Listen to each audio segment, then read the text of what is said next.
إن ربكم الله الذي خلق السماوات والأرض في 6 أيام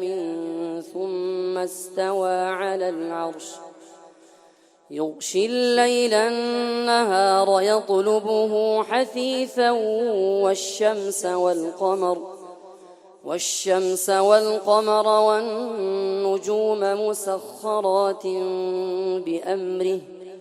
ألا له الخلق والأمر تبارك الله رب العالمين ادعوا ربكم تضرعا وخفية إنه لا يحب المعتدين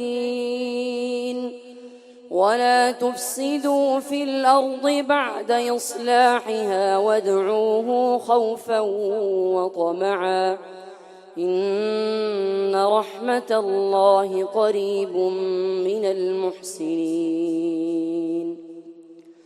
وهو الذي يرسل الريح نشرا بين يدي رحمته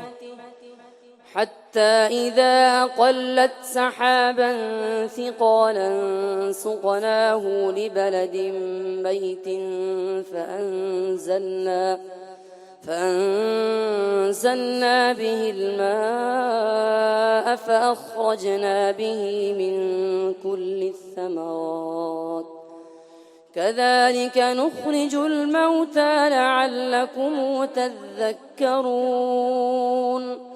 والبلد الطيب يخرج نباته بإذن ربه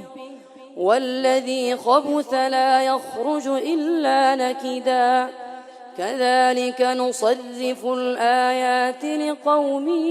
يشكرون لقد أرسلنا نوحا إلى قومه فقال يا قوم اعبدوا الله ما لكم من إله غيره